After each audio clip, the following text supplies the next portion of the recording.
Oke, bismillahirrahmanirrahim. Assalamualaikum warahmatullahi wabarakatuh. Selamat pagi, salam sejahtera buat kita semua. Mudah-mudahan kita senantiasa sehat dan berada di lindungan Allah Subhanahu wa taala. Oke, kali ini saya akan membahas tentang mata kuliah perekonomian Indonesia. Dan di sini saya akan bahas tentang masalah pengangguran yang ada di Indonesia. Kita akan lihat coba datanya, tapi sebelum itu saya akan mencoba jelaskan sedikit tentang apa itu pengangguran dan apa dampaknya dan apa penyebabnya. Oke, di sini di mata kuliah perekonomian Indonesia, pengangguran itu dimanapun menjadi masalah-masalah di negara ya, karena memang ini mau tidak mau negara harus mampu mengatasi pengangguran yang besar sehingga kesejahteraan masyarakat itu dapat meningkat. Oke, di sini teori pengangguran. Yang pertama itu ada tiap negara dapat memberikan definisi yang berbeda mengenai definisi pengangguran ini. Sedangkan Nana di dalam buku yang tahun 2005 itu di halaman 249 mendefinisikan bahwa pengangguran adalah suatu keadaan di mana seorang yang tergolong dalam kategori angkatan kerja tidak memiliki pekerjaan dan secara aktif tidak sedang mencari pekerjaan. Dalam sensus penduduk 2001 mendefinisikan bahwa pengangguran sebagai orang yang tidak bekerja sama sekali atau bekerja kurang dari 2 hari selama seminggu sebelum pencacahan dan berusaha memperoleh penjajakan, maksudnya sebelum penjajakan dan berusaha memperoleh pekerjaan. Ini menurut Badan Pusat Statistik pada tahun 2001. Sehingga kalau pengangguran berarti orang yang tidak memiliki pekerjaan. Nah, di sini ada beberapa kategori mungkin ya, ada beberapa kategori. Nah, kalian juga termasuk dalam pengangguran ya, mahasiswa, karena memang di situ karena kalian secara umur sudah harus memiliki pekerjaan dan kalian tidak aktif untuk mencari pekerjaan. Hanya saja memang kalian itu termasuk pengangguran terselubung.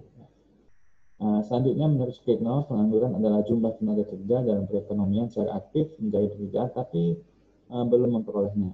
Ini juga dikategorikan pengangguran. Jadi tidak hanya tidak aktif yang mencari pekerjaan, yang aktif pun dan belum mendapatkan pekerjaan itu disebut dengan pengangguran. Biasanya kalau ditanya kan sama teman-temannya, apa pekerjaannya? Pengacara ya, pengangguran banyak acara. Oke, di sini menurut ILO, International Labour Organization, memberikan definisi pengangguran. Yang pertama itu ada pengangguran terbuka, adalah seseorang yang termasuk kelompok penduduk usia kerja yang selama periode tertentu tidak bekerja dan bersedia menerima pekerjaan serta sedang mencari pekerjaan. Nah, di sini bisa dikategorikan ya, ada yang tidak bekerja, ada yang bersedia menerima pekerjaan, atau yang sedang mencari pekerjaan. Bagaimana dengan setengah pengangguran? Terpaksa ya, adalah seseorang yang bekerja sebagai buruh karyawan atau pekerja mandiri atau berusaha sendiri yang selama periode tertentu secara terpaksa bekerja kurang dari jam kerja normal yang masih mencari pekerjaan lain atau masih bersedia mencari pekerjaan atau tambahan. Nah, ini disebut setengah pengangguran karena memang indikatornya adalah jam kerja. Di sini kalau menurut survei Angkatan Kerja Nasional atau Suketnas menyatakan bahwa setengah pengangguran terpaksa adalah orang yang bekerja kurang dari 35 jam per minggu yang masih mencari pekerjaan atau yang masih bersedia menerima pekerjaan lain. Ini menurut Suketnas ya. Berarti dia itu harus bekerja lebih dari 35 jam ya. Baru disebut mereka tidak menganggur. Nah, setengah pengangguran sukarela adalah orang yang bekerja kurang dari 35 jam per minggu namun tidak mencari pekerjaan dan tidak bersedia menerima pekerjaan yang lain. Ini jenis-jenis pengangguran, setengah menganggur dengan terpaksa, setengah menganggur dengan sekali. Oke, apa sih penyebab dari pengangguran itu? Alasan terjadinya pengangguran yang pertama sedikit lapangan kerja yang menampung para pencari kerja. Banyaknya para pencari kerja yang tidak sebanding dengan jumlah lapangan pekerjaan dimiliki oleh sebuah negara. Nah, kalau kita melihat data bahwa pengangguran terbanyak itu bukan berada di desa, tapi pengangguran terbanyak itu ada di kota. Karena apa? Banyak orang yang berbondong-bondong pergi ke kota, akhirnya lapangan pekerjaannya itu sangat sedikit, sangat kecil ya. Sehingga situ menumpuklah pengangguran-pengangguran yang ada di kota. Nah, sedangkan di daerah itu kecil ya. Dan di daerah biasanya, di desa itu biasanya ditanggung oleh kepala keluarga, ditanggung oleh saudaranya. Yang kedua di sini kurangnya keahlian yang dimiliki oleh para pekerja. Banyak sumber daya manusia tidak memiliki keterampilan dan ketidaksesuaian antara keahlian kerja yang dicari perusahaan menjadi penyebab semakin bertambahnya angka pengangguran di Indonesia. Ini memang yang terjadi ya. Kita itu kalau dari SDM-nya memang masih sangat lemah. Saya pernah membaca artikel di situ, survei menyatakan bahwa dari 1.000 yang dilihat datanya itu ternyata hanya 3,14% saja yang memiliki keahlian. Artinya memang SDM kita itu kurang memiliki keahlian. Jadi kalau ditanya perusahaan pengen seperti apa ya, mereka tidak cukup ahli di bidangnya. Nah, yang selanjutnya di sini kurang luasnya pemikiran para pencari kerja untuk mendapatkan informasi. Padahal pada zaman teknologi ini semua informasi dapat diakses dengan mudah, sehingga harus adanya kemauan untuk bisa mengubah. Memang di sebuah hadis menyatakan bahwa suatu kaum itu tidak akan pernah mengubah nasibnya kalau bukan kaum itu yang mengubahnya. Jadi artinya memang kalau kita mau mencari kerja ya coba usaha. Nah, memang pengangguran ini terjadi salah satu faktornya adalah ya karena malas untuk mencari informasi. Yang keempat, kurang katanya lapangan pekerjaan di mana daerah perkotaan terutama kota-kota besar memiliki lapangan pekerjaan lebih banyak dibandingkan dengan kota-kota lainnya. Nah, ini terjadi karena memang adanya perubahan dari sektor pertanian menuju ke sektor industri ataupun manufaktur, sehingga kota-kota besar pasti lebih dominan memiliki industri-industri besar, sehingga di situ dapat membuka lapangan pekerjaan. Nah, yang kelima, budaya malas ya, yang masih ada pada pencari pekerja yang membuat mereka mudah menyerah dalam mencari pekerjaan. Nah, kalau kita itu budayanya kerjanya dikit, gajinya besar ya. Nah, itu gaya-gaya pengusaha, tapi dia masih ingin mencari pekerjaan karena adanya budaya malas yang masih kita miliki. Nah, kita coba akan melihat data yang ada di Indonesia, bagaimana keadaan ketenaga kerjaan di Indonesia di Februari 2020. Memang datanya ini belum datanya terdampak COVID ya. Saya pikir dengan adanya COVID ini maka tingkat pengangguran terbuka itu pasti akan meningkat ya. Pasti akan meningkat karena BPS sendiri belum merilis data tersebut. Nah, apabila kita bandingkan dengan tahun-tahun sebelumnya, di mana memang tingkat pengangguran terbuka itu berdasarkan jenis kelamin Februari 2016 sampai 2020 itu mengalami penurunannya. Dilihat dari rata-rata di sini bahwa di tahun 2016 itu tingkat pengangguran kita 5,50% ya, dari 260 juta penduduk. Nah, kalau coba jumlahkan, kira-kira mungkin ada sekitar belasan juta ya pengangguran yang ada di Indonesia.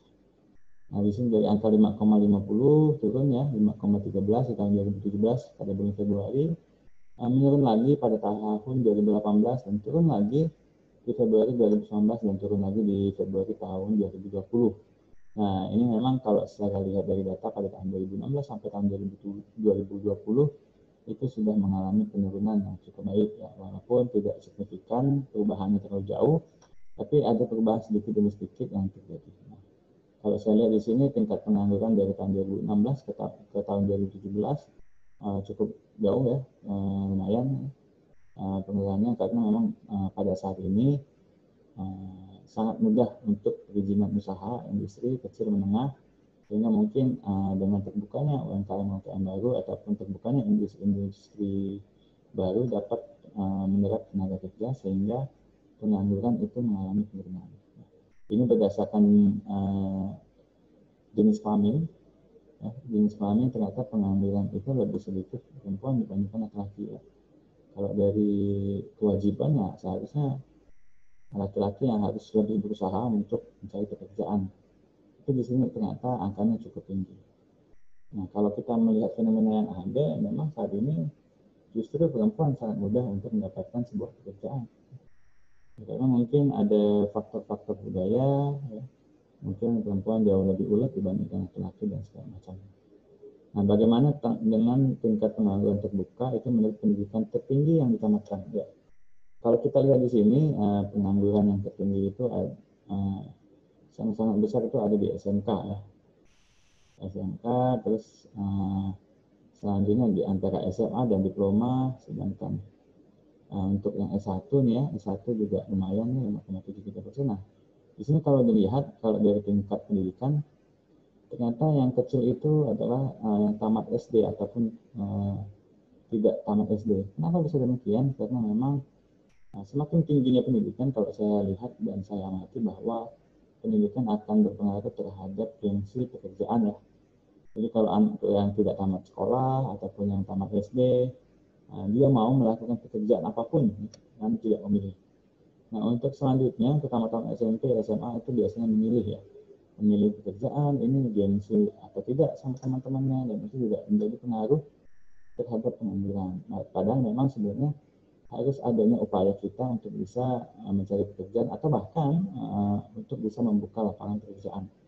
Nah, bagaimana penduduk bekerja menurut jam kerja? Di sini pekerja penuh itu sekitar 70%, paruh waktu sedikit ya 6,36%, sedangkan pekerja tidak penuh itu ada 30,9%. Memang kita masih didominasi oleh penduduk yang bekerja dengan pekerja penuh ya, di dalam satu minggu itu lebih dari 35 jam. Oke. Di sini, ini sini yang akan coba sedikit saya bahas kebijakan pemerintah saat ini yang agak-agak kontroversi. Sebelum adanya Omnibus Law, ya, itu sudah ada dilakukan kebijakan kartu prakerja untuk bisa mengurangi strategi pengangguran. Ya. Di sini pemerintah meluncurkan kartu prakerja awal tahun 2020 untuk korban PHK dan pencari kerja. Nantinya mereka akan diberi pelatihan vokasi agar siap bekerja di tempat yang baru. Nah, saat ini sistemnya sudah menggunakan online, tapi di sini ada syarat-syaratnya. Kartu prakerja target sasaran ini ada 2 juta peserta, terus ada 500.000 pendaftar langsung atau reguler atau 1,5 juta pendaftar di situ secara digital. Nah, usianya ini di atas 18 tahun dan tidak sedang sekolah formal. Nah, di sini ada beberapa fasilitas, pelatihan vokasi, itu di bidang manufaktur, ekonomi, digital, pariwisata, dan yang lain-lain. Jadwalnya bisa sampai 1 minggu sampai 3 bulan, jenis pelatihan itu berbentuk platform digital, secara online, atau ke pemerintah, swasta maupun industri. Nah, insentifnya di sini ada 300.000 sampai 500.000 per peserta ya. Nah, mungkin setiap bulan ini uang saku. Dan mendapatkan sertifikasi kompetisi dan anggarannya cukup lumayan besar, itu sebesar 10 triliun. Nah, ini mungkin adalah salah satu upaya di mana pemerintah untuk bisa meningkatkan kualitas ataupun keahlian ya, dari penduduk Indonesia supaya itu sesuai dengan apa yang diminta oleh perusahaan-perusahaan. Memang harapannya adalah dengan adanya investasi-investasi yang masuk, adanya industri yang baru terbangun, itu dapat membuka lapangan pekerjaan. Tapi di sisi lain memang saya melihat yang paling dekat itu di Ketapang, ada perusahaan dari asing yang ternyata memang sedikit sekali pekerja yang bisa diterima di perusahaan tersebut. Mungkin kualifikasi tenaga kerja itu cukup tinggi ya, sehingga tidak semuanya bisa masuk ke situ. Nah, mudah-mudahan dengan adanya upaya ini, dan ini tepat sasaran ya, karena saya masih belum tahu apakah itu betul-betul dilaksanakan secara berkala atau seperti apa, karena saya belum melihat dampaknya secara langsung saat ini, apalagi kondisinya saat COVID ya. Saat COVID saya pikir banyak sekali perusahaan-perusahaan yang tutup, perusahaan-perusahaan yang mengurangi produksinya karena memang permintaan secara global itu turun. Akhirnya beberapa karyawan ataupun hampir setengahnya itu dirumahkan. Nah, ini juga menjadi masalah ya, menjadi masalah yang ada di Indonesia ya. Karena memang secara umum, secara global, permintaan industri ataupun permintaan dari sebuah produksi di industri itu mengalami penurunan, sehingga industri mau tidak mau harus mengurangi biaya kosnya ya, dengan cara merumahkan beberapa karyawannya karena untuk menekan angka biaya kosnya. Oke, itu yang pertama. Terus ada kebijakan pemerintah yang kemarin dari disahkan ya oleh anggota Dewan, dan di sini menuai beberapa sorotan. Saya melihat bahwa ada beberapa di Bandung, di Jakarta itu para serikat buruh ataupun para pekerja, para mahasiswa itu turun ke lapangan untuk bisa meminta pertanggungjawabannya, karena memang di situ ada rancangan undang-undang yang mungkin agak rancu, mungkin belum bisa diterima oleh masyarakat, karena memang kalau saya lihat dari sisi positifnya adalah pemerintah melakukan kebijakan ini untuk bisa memperbaiki perekonomian dengan mendatangkan investasi baru untuk masuk, dan itu dapat bisa membuka lapangan pekerjaan baru. Tapi kita coba akan lihat seperti apa kita sama-sama, apakah yang dilakukan oleh pemerintah ini sudah cukup baik atau bahkan malah sebaliknya. Di sini langkah senyap DPR dan pemerintah dalam memuluskan Omnibus Law, rancangan undang-undang Cipta Kerja menjadi undang-undang akhirnya terwujud sebelum saat RUU Cipta Kerja menuai banyak sorotan dari publik. Regulasi tersebut dinilai merugikan pekerja. Di sini ada beberapa sorotan terkait Omnibus Law Cipta Kerja. Memang ini sangat kontroversi ya di 2-3 hari ini ya, setelah disahkannya Undang-Undang Cipta Kerja. Nah, apa itu penghapusan upah minimum ya? Penghapusan upah minimum kota atau kabupaten kota dan diganti dengan upah minimum provinsi. Penghapusan itu dinilai membuat upah pekerja lebih rendah, karena memang sebenarnya yang tahu kondisi wilayah itu ya di daerah masing-masing. Nah, ini memang mendapatkan sorotan apakah betul ini menyesuaikan terhadap upah minimum provinsi, karena kalau provinsi itu akan cakupannya akan sangat luas. Nah, biasa kalau seperti ini di UMK itu kan berbeda-beda ya. Nah, saya ambil contoh mungkin UMK di Pontianak, UMK yang ada di beberapa wilayah di Ketapang, mungkin jauh lebih besar UMK yang ada di Ketapang, karena memang menyesuaikan kondisi yang ada di wilayah tersebut. Tapi di sini menghapuskan upah minimum kabupaten kota ya, sehingga diganti dengan upah minimum provinsi. Nah, mungkin ini menjadi sorotan untuk buruh, karena memang ada wilayah-wilayah itu lebih tinggi UMK-nya dibandingkan UMP, sehingga itu mendapat protes yang keras. Terus yang kedua, selanjutnya kontrak seumur hidup terhadap rentan PHK. Di dalam di sini melihatkan bahwa dinilai merugikan pekerja karena ketimpangan relasi kuasa dan pembuatan kesepakatan. Sebab jangka waktu kontrak akan berada di tangan pengusaha yang berpotensi membuat status kontrak pekerja menjadi abadi, bahkan pengusaha dinilai bisa memphk pekerja suatu waktu. Memang di sini tidak begitu melindungi ya, karena ini kembali lagi ke perusahaannya ya. Apabila mungkin perusahaan itu memiliki kekuasaan penuh terhadap karyawannya, sehingga perlindungan pekerja, buruh, atau masyarakat itu agak sedikit diabaikan. Selanjutnya ada pemotongan waktu istirahat. Nah, ini juga jadi masalah kan. Nah, dikatakan waktu istirahat mingguan adalah 1 hari dalam 6 hari kerja, sehingga hari Sabtu pun juga harus bekerja. Hal tersebut jauh berbeda dengan Undang-Undang Ketenagakerjaan yang sebelumnya menjelaskan secara detail soal cuti atau istirahat panjang bagi pekerja yang telah bekerja selama 6 tahun di perusahaan yang sama.